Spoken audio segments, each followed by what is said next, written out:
propesyahan ng lubos. Aking mga anak, ang minamahal, sa tuwing kayo'y aking napagmamasdan, gaano man kayo kaagala sa inyong mga tahanan, lagi ninyong pinaglalasdan ang kasantanan ng gawain ng Diyos. Dahil dito niya na ginubuti ang buong buhay ninyo at iniaalay ito ng buong kagalakan, buong kabagaan ng kalusan. Nararapat lamang dahil ito ang magiging daan ng biyaya at pagpapala ng iyong mga sa buhay. Hindi pa man nila lubos na nakukunawaan ang inyong mga paglilingkod. Darating din ang araw na ito'y kanilang mauunawaan at doon sila ay mananalig at magtitiwala, mananampalataya ng lubusan sa Diyos.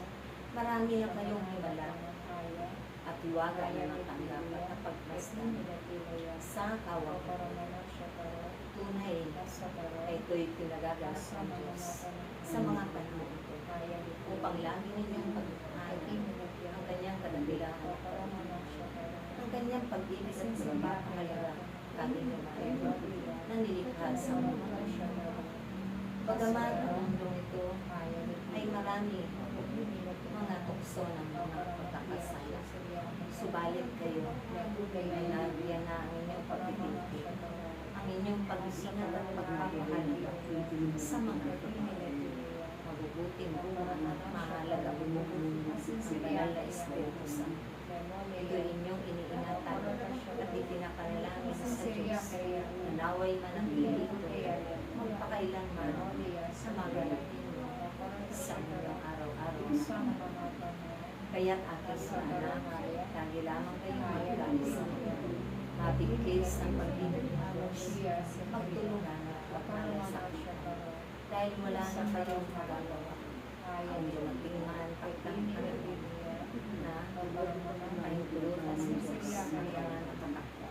Subalit sa pamamagitan ng inyong pagsusunod sa bawat isa, ito'y hindi niya pinapalagulog. Kaya't napakapalad ng aking pagkakas.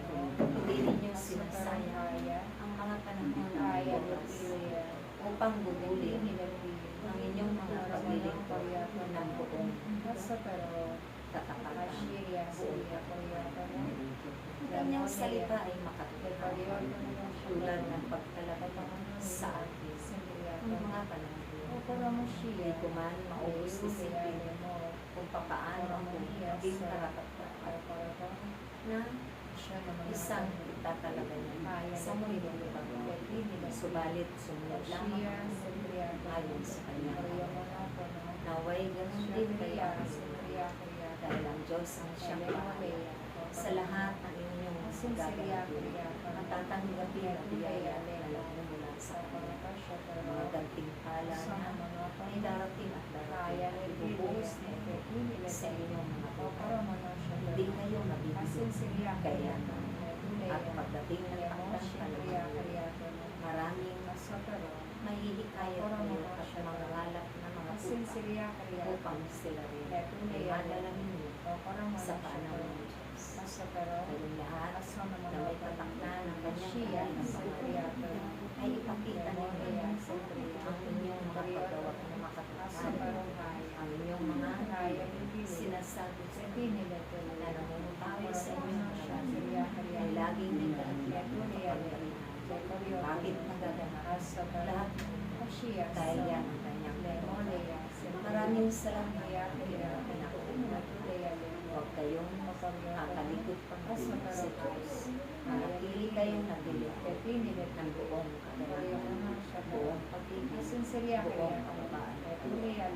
Kayong lahat ay magtatagumpay sa ngalan ng Espiritu Santo.